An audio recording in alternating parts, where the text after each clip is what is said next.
आप देख रहे हैं विचार क्रांति न्यूज। मैं विनोद भट्ट, सत्य की आवाज जनता के साथ।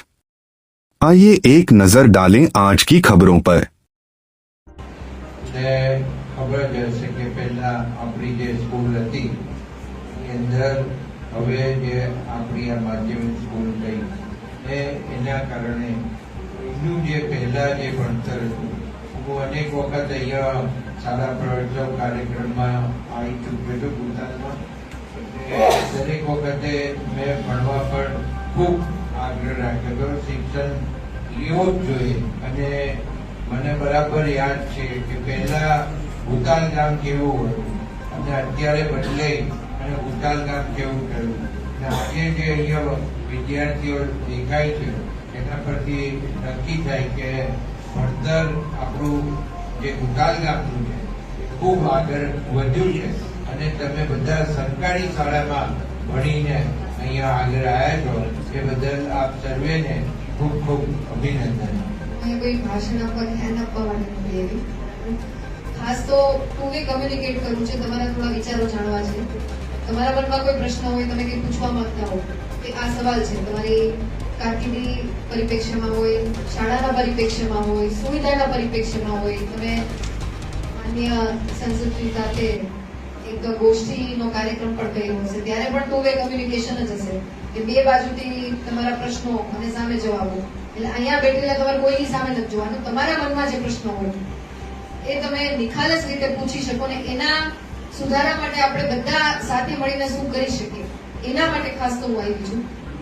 બધા વિષયોમાં ફાવે છે કે ઇંગ્લિશમાં થોડું ઘણું પેલું ચાલે આગળ પાછળ જેવું, એ એક વિષય મને એવું લાગે છે કે કદાચ આપણે થોડાક કાચા હોય, બાકી હિન્દી ગુજરાતી રેડી ભાઈ કઈ બી પૂછે, કોઈ બી અઘરો શબ્દ તમને પૂછે તમે વાંચી શકો, બોલી શકો એ કન્ફર્મ કે 10મા અને 12 10 11 12 આ ત્રણ કક્ષાના બાળકો છો એટલે એ તો આપણે અહીં સુધી પહોંચ્યા ત્યારે જ પહોંચી શક્યા હોય। પણ મારું એવું માનવું છે કે ટકાવારી પર્સન્ટેજ એના કરતા શિક્ષણ તમે સાચું ક્યારે લીધેલું કહેવાય, તમારા માટે શું સારું ખોટું અને આ દેશ માટે તમે શું કરી શકો, આ બેયનો સરવાળો થાય અને એનો જવાબ આપણે પોતે આપી શકીએ। કોઈ ભાષણથી અમે આપીએ, બીજા કોઈ પણ આવે, તમારા ટીચર કે એના કરતા તમે અમે સવાલના જવાબ આપી શકો કે આપણે શું કરવું છે જિંદગીમાં, ત્યારે એ જવાબ તમને જે મળે અંતરાત્માના અંદર બધાને ખબર હોય આપણે પોતે શું કરીએ છીએ, ક્લાસમાં શું કરીએ, કયા વિષયમાં પાછળ, કયા વિષયમાં આગળ, કેટલું આવડે કેટલું ન આવડે એ પોતે બધાને બધી ખબર હોય। પણ સૌથી વધારે આ રાષ્ટ્રને, આ દેશને તમારી જરૂર છે, તમારા માતા પિતાને છે, સમાજને છે, આપણા ગામને છે। ઘણી સારી હસ્તી વિભૂતિ આપણી આ ભૂમિમાંથી બહાર નીકળી આવા જ પ્રકારની શાળામાં અભ્યાસ કરી અને દેશ માટે થઈને એમને ઘણું બધું યોગદાન આપ્યું છે, ત્યારે એમાંથી પ્રેરણા લઈ અને તમે શું કરવા માંગો છો એ નક્કી પહેલા કરવું પડે।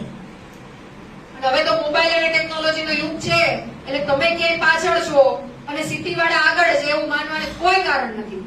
જે તમે શીખો છો એ જ શહેરી વિસ્તારવાળા શીખે છે।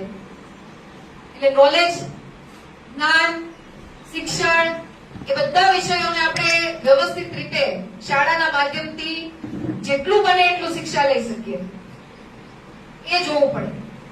હવે આપણે થોડું ટુ વે કરીએ, બરાબર? શું કોઈને પ્રશ્ન, કોઈ વિચાર, કોઈ વાત એમ જ કેવી છે, કેમ કે મારે તમારી પાસેથી થોડુંક સમજવું છે, જાણવું છે કે તમે શું વિચારો છો, તમારું શું, તમને ચાલો એક દિવસ મારી જગ્યાએ બેસવા આવે, હું તમારી જગ્યાએ બેસું તો પેલું એવું શું પરિવર્તન કરો ભાઈ? તમે આટલી સ્કૂલમાં ભણો છો, પહેલેથી લઈ અને 12મા ધોરણ સુધી તમે આવ્યા, તમને એ કેવો વિચાર આવ્યો કે આ બદલાઈ જાય ને તો કામ થઈ જાય? એવું નહીં કહેતા કે આ વિષય નીકળી જાય તો કામ થઈ જાય, ગણિત કાઢ નાખો બાકી બધું તો ફાવી જાય।